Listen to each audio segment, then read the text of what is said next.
Hello students, welcome to Affairscloud. My name is Vikas. So friends, we have an application by the name Careers Cloud which you can go and download through the Play Store. And once you have downloaded, you can log in with your Gmail ID. And why I am suggesting you this application, because this is the one-stop solution for all the current affairs. This is the best of the best application and the platform where you can enhance your learning through help. Here you will be provided with multiple courses. Here you will be provided with multiple options of quizzes, and even you will be provided current affairs on daily basis. PDFs and quizzes will be provided to you on daily basis, both in Hindi as well as English. Here you will be provided current affairs with weekly basis and monthly basis also. Here remember, once you have done watching our video, then you can log in through this application, take out the PDF, read that PDF and go through the quizzes. That will enhance your preparation. Same you have to do for weekly and same you have to do for the monthly also. In monthly you will be provided with the top 100 important questions PDF and video also, that will enhance your learning, and it will be a very beneficial and important video for the revision perspective. And not just this friends, apart from this we also provide you banking and economic questions. We provide you state current affairs such as of Uttarakhand, UP, Tripura, Telangana, and many more. Not just this, apart from this, we also provide you topic wise current affairs, and the topics that we are providing you are really important. These topics are such as national affairs, international affairs, important days, sports, defense, science and technology, apps and web portals, obituary. These are the important topics that are being asked in various exams across India. So these are the topics that are must and should be covered and will be beneficial for the preparation of the students. So such friends, I'll highly suggest you to watch our video, as they will be very beneficial for you in the long. Hello everyone, how are you all? I hope you are all good. So students, in this video we will be discussing important current affairs of 19th of May. The session will be very important, so do pay attention till the end, as you will be learning multiple things that will be helping in your preparation. Let's start. First we are discussing national affairs, and in national affairs too we will be going for some cabinet approvals on 17th of May. The Union Cabinet that was chaired by Prime Minister of India, Narendra Modi, has approved some of the following proposals. If we talk about those, first is your signing of a project collaboration agreement between the India's Department of Health Research, Ministry of Health and Family Welfares, and the World Health Organization for promoting access to high quality, affordable assistive technology. Second is, after the success of PLI for mobile phones, the Union Cabinet also approved the PLI, that is your Production Linked Incentive Scheme 2.0, for IT hardware with an outlay of 17,000 crore rupees. Signing an MOU between the ICAI, that is your Institute of Chartered Accountants of India, and Chartered Accountants of Maldives. Another fourth one is your signing of an MOU between the Competition Commission of India, that is CCI, and Egyptian Competition Authority to promote strength cooperation in competition law. Right? These are some of the proposals that have been approved by the Prime Minister Narendra Modi during the Union Cabinet that was chaired by PM Narendra Modi. Then if we talk about here WHO, World Health Organization, who is the Director General here? Dr. Tedros Ghebreyesus. Headquarter is in Geneva, Switzerland. 1948 this was established. Right? Moving on. Government of India has implemented RPWD Act of 2016. What is RPWD? This stands for Rights of Person with Disability, right? So RPWD Act, when was this came? It was launched in 2016, right? So recently Government of India has formulated rules under the provision of Section 40 of the Rights of Person with Disability Act of 2016 to establish the standards of accessibility for persons with disability. The rules establish the standard of accessibility of the physical environment, transportation, information, communication, including appropriate technologies and systems and other facilities, and provide to the public in urban areas and rural areas. Under the provision of Section 40 of this RPWD Act of 2016, 20 ministries are involved in making accessibility guideline standards for their respective sector. Correct? RPWD Act of 2016 was enacted in December 2016 and it came into force in April 2017. Right? So coming back, remember, Government of India implemented RPWD Act to establish accessibility standards for these persons with disabilities. Correct? Moving on. Which country commits to just energy transition through international cooperation? Remember, it is our beloved India. India has committed to just energy transition through international cooperation. So, if we talk about this only, Bhupinder Singh Bhalla, who is the secretary under the in the Ministry of New and Renewable Energy, has announced that through the presidency of G20, India is committed to an accelerated, responsible, and just energy transition through international cooperation and collaboration. This was announced during the official side event of the Low Cost Finance and New and Emerging Energy Technologies. This was organized as a part of the third Energy Transition Working Group meeting of India's G20 presidency that was held in Mumbai, Maharashtra. Correct? And it was held on 15th of May.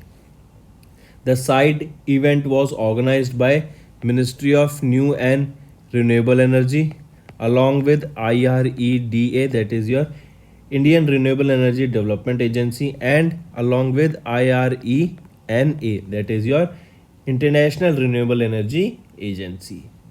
A report was titled, that is Low Cost Financing for Energy Transition, was prepared by IRENA in collaboration with MNRE, and this was also released during the third edition of the Energy Transition Working Group meeting that was held in Mumbai.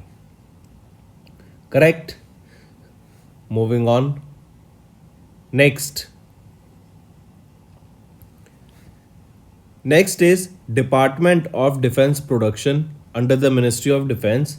They have announced that 164 positive indigenization list items which were to be indigenized by December 2022 and had an import substitution value of almost $99 million, that is roughly 814 crore rupees, have achieved the target within the timeline as a step towards realizing Atmanirbhar Bharat.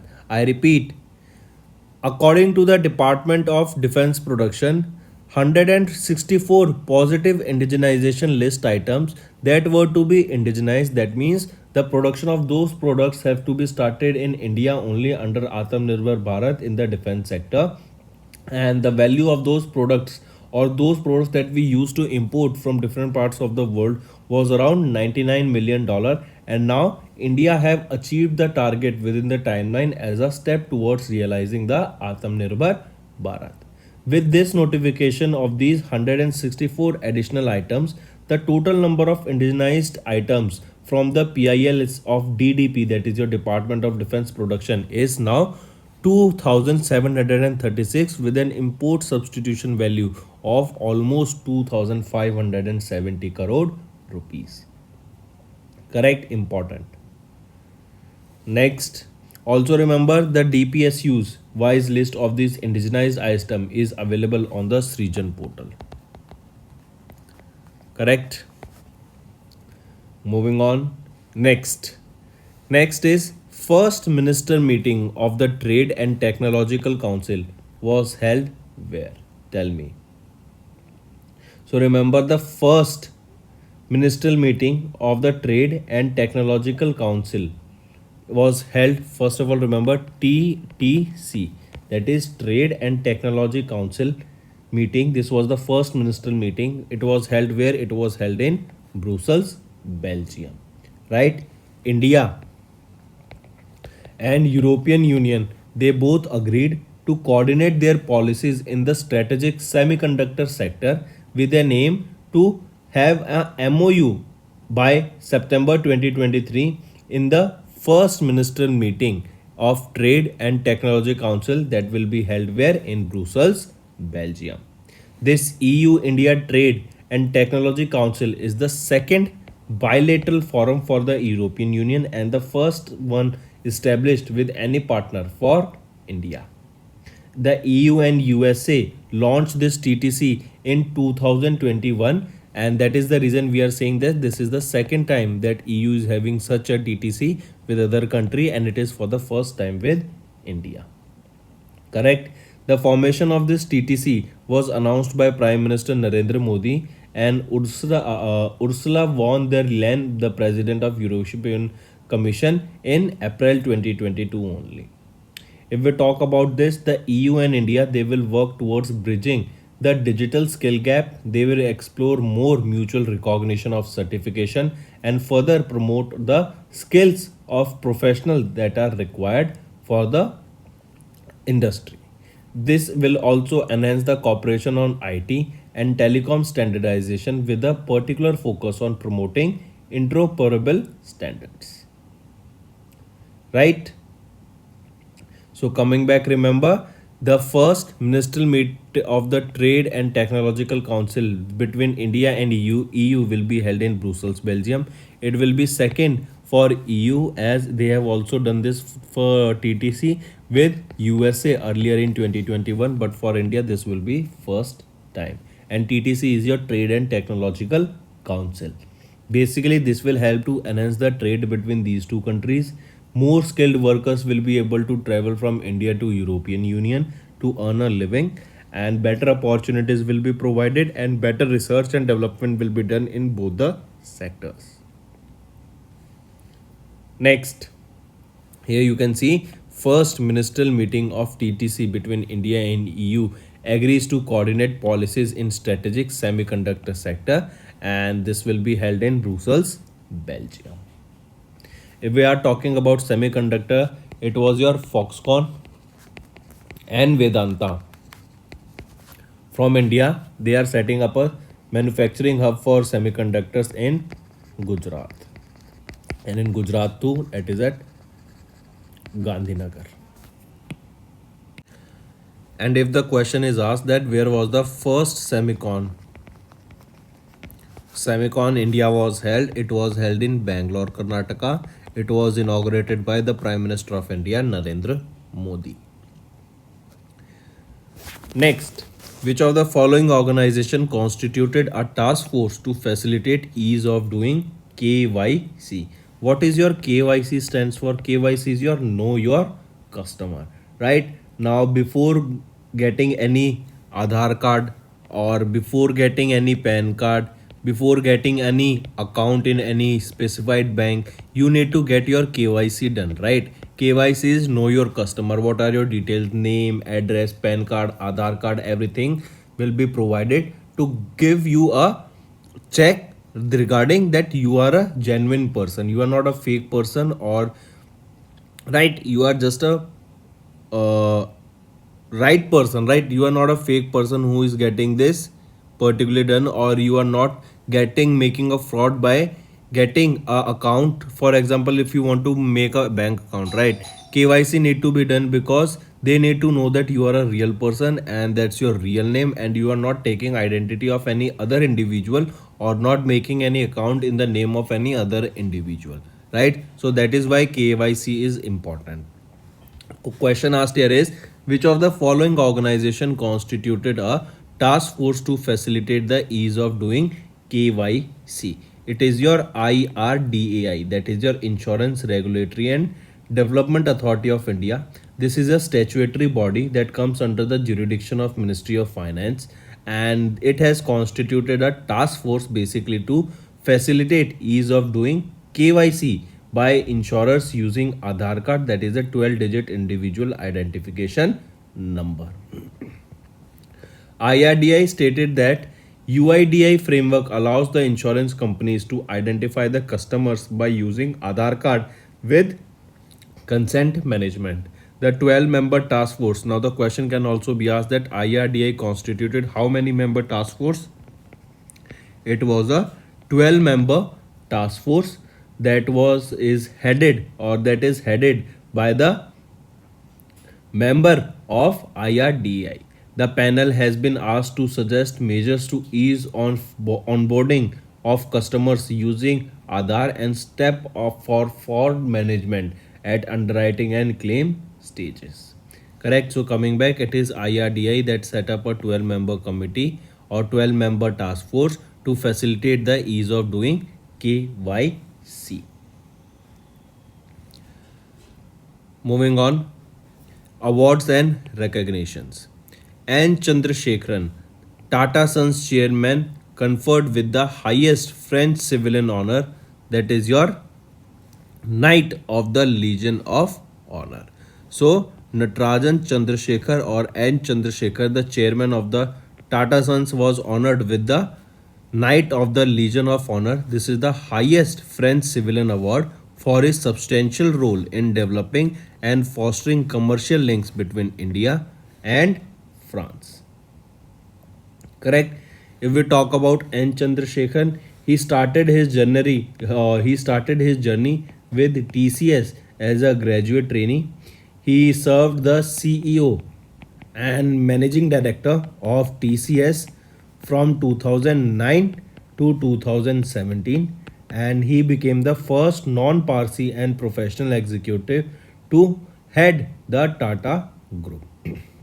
In 2016, RBI appointed N. Chandrasekharan as the director on its board, and he has been appointed as a chair of B20 India by central government. In this role, he will lead the business agenda during the India's G20 presidency.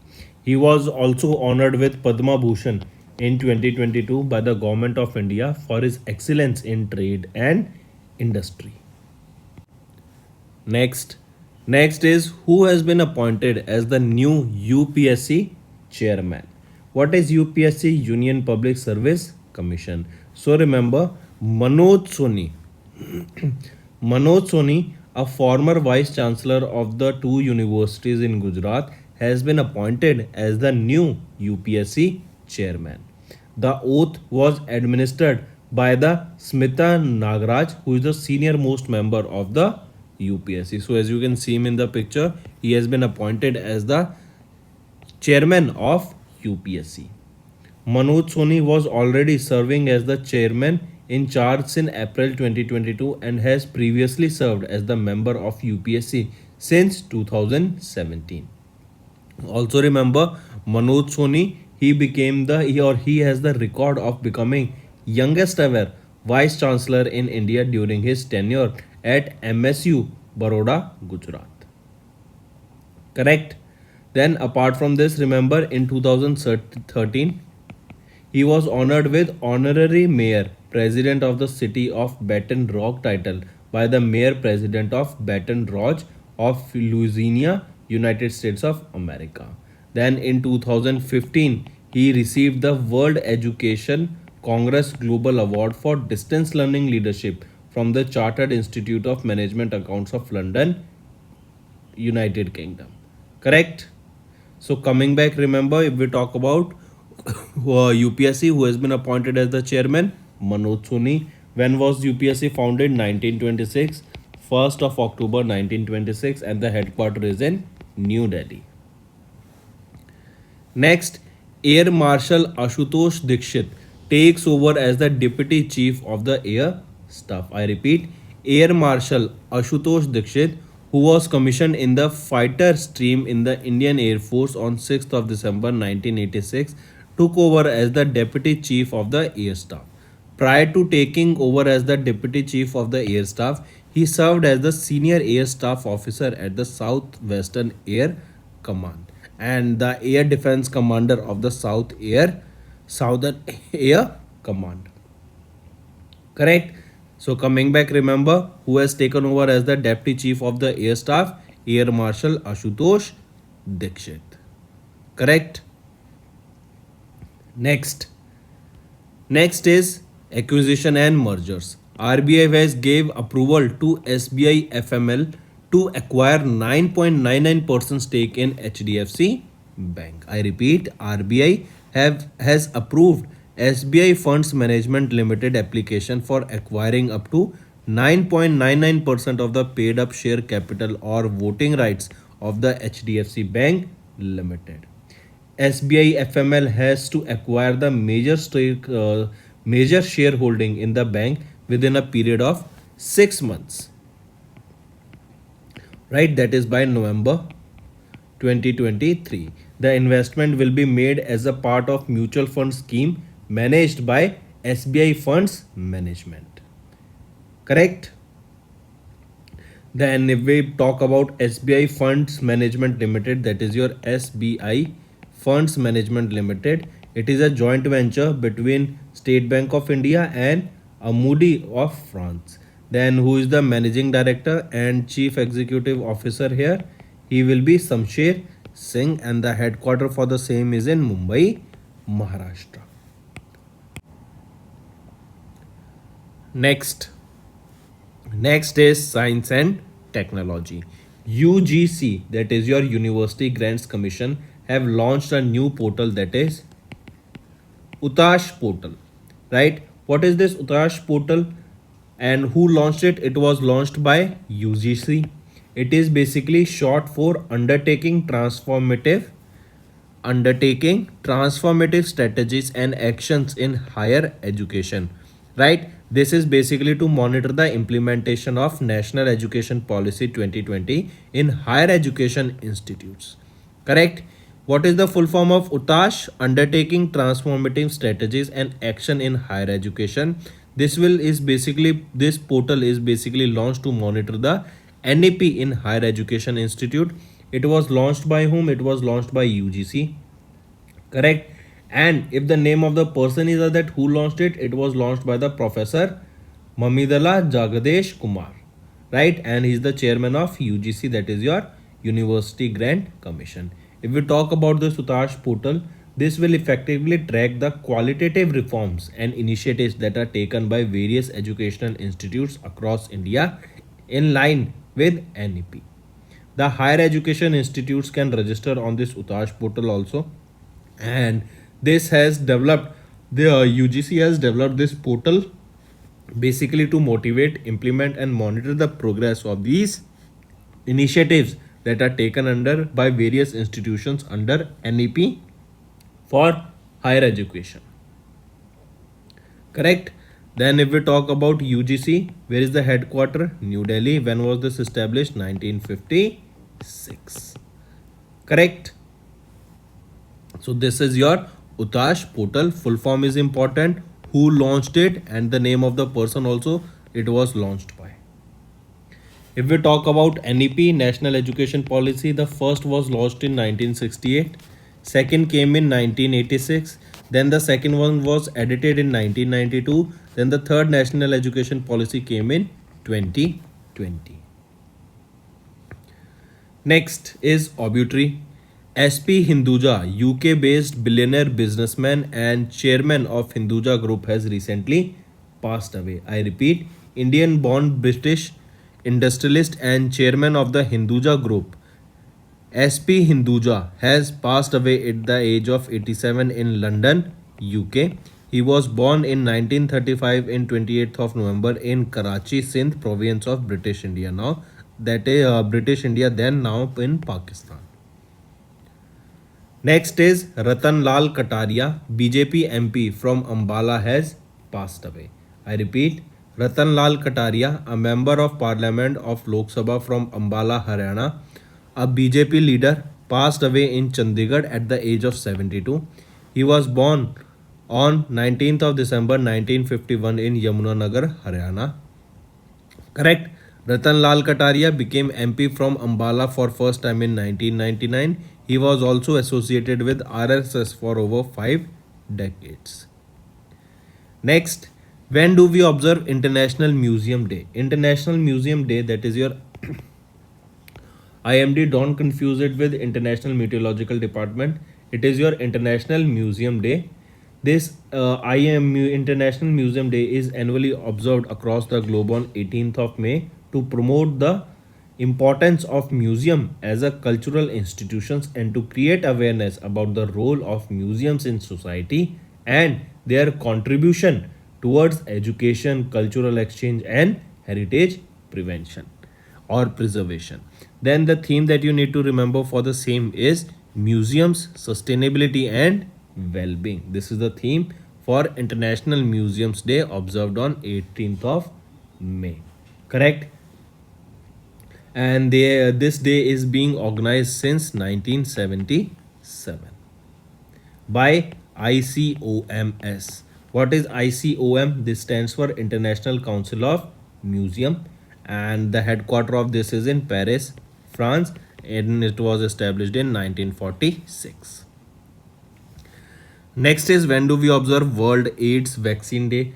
World AIDS Vaccine Day, it is also known as HIV Vaccine Knowledge Day, and it is annually observed on 18th of May to create awareness about the importance of HIV virus, that is human immunodeficiency virus, and the vaccines that are required in preventing the AIDS. Correct? What is AIDS? Acquired immunodeficiency syndrome. And what is HIV? Human immunodeficiency virus. Correct? So this day is observed on 18th of May. And the first ever World AIDS Vaccine Day was observed on 18th of May in 1998. Next, and also remember, as you can see here, red ribbon, this is the symbol for this World AIDS Vaccine Day. So friends, these were your important current affairs. Now let's move to some important state news. MP Cabinet has approved CM Learn and Earn scheme for unemployed youths. I repeat, Madhya Pradesh Chief Minister Shivraj Singh Chauhan has announced a new scheme, that is Mukhyamantri Sikho Kamao Yojgar or Mukhyamantri Sikho Kamao Yojana, that is Chief Minister Learn and Earn scheme. This is basically to provide, as the name suggests, learn and earn. That means first skills will be required, and then based on the skills you can earn money. Correct? So to provide the opportunity to the youth to learn various skills for unemployed youths of the state. Correct? And what is the eligibility? Minimum 12th class should be there, and even the ITI are eligible for this scheme. So these were your important current affairs for the day, friends. Now let's go for a quick revision part. Cabinet approvals you can directly read from the PDF.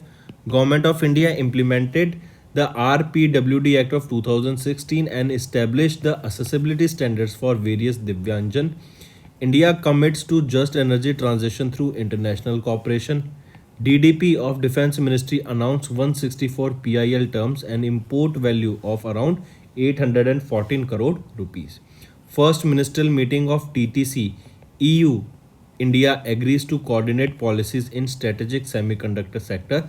This is first for India but second for EU, as they did this with USA also in 2021. IRDI forms a task force to facilitate ease of doing KYC using Aadhaar card. N. Chandrasekharan, the Tata Sons chairman, conferred with the highest French civilian honor. Manoj Soni has been sworn in as the chairman of UPSC. Air Marshal Ashutosh Dikshit has taken over as the Deputy Chief of the Air Staff. RBI gives note to SBI FML to acquire 9.99% stake in HDFC Bank. UGC launches two new portals, Utash to track implementation of NEP and POP. SP Hinduja, UK-based billionaire businessman and chairman of Hinduja Group, has passed away. Ratanlal Kataria, BJP MP from Ambala, passed away. International Museum Day observed on 18th of May. World AIDS Vaccine Day observed on 18th of May. And MP Cabinet approved CM Learn and Earn scheme for unemployed youths. So these were your important current affairs for the day, friends. Now it's time for your revision. First is World Telecommunication and Information Society Day. It is observed on 17th of May. Then Slovakia President appointed central banker Ludovic Odor as the interim Prime Minister of Slovakia. Next, United Nations recently projected that India will be growing with a growth rate of 5.8% in 2023 and 6.7% in 2024. This was the GDP projected by United nation. Next, Paytm. Paytm has appointed Bhavesh Gupta as the president and chief operating officer of Paytm. Correct. The headquarter of Paytm is in Noida, Uttar Pradesh, and who is the managing director and CEO here? He will be Vijay Shekhar Sharma. Next, World Hypertension Day is observed on 17th of May, and the theme here is measure your blood pressure accurately, control it, and live longer. Next come your Mukhyamantri Krishak Byaj Maafi Yojana. This scheme was launched by Madhya Pradesh basically to provide the waiver on the principal as well as on the interest for the farmers whose loan is of up to 2 lakh rupees. Correct? Next, so these were your important revision part, friends. Now it's time for your homework. Which country is the host of the 6th Indian Ocean Conference? Next, the World Health Organization announced the end of the 10-month-long global health emergency for which disease? And third, the SEO Startup Forum 2023 was organized in which city? So these are your 3 homework questions, friends. I hope you have understood the assignment. All you have to do now is like the video and comment below and let us know what are your views for the same. If you want me to continue with such sessions on daily basis, and if you are learning new things from these videos, then do let me know in the comment section, as that will motivate me. Correct? So that's all for the day, friends. Thank you and have a nice day. That's all for the day, friends. I hope you enjoyed the session, and you can follow us on the YouTube channel, as well as apart from YouTube channel, you can go and follow us at Affairscloud Telegram channel. And if you have any queries related to the content or the of courses offered to you or the payment which you did on the application, you can contact us on the number provided, that is 7677333862. Apart from this, friends, you can follow us on the Facebook as well as on Instagram handle, that is affairscloud_official. In the end, friends, if you use a code that is Vikas10, you will be getting an additional extra 10% discount by using this code Vikas10. Also, if you have any problem regarding the course purchase, any problem regarding to our application, you can contact us on the mobile number, that is 9677333862. And if you want to mail us, you can also mail us on support@affairscloud.com, and I assure you that our representative from us will be contacting you soon and resolving your issue.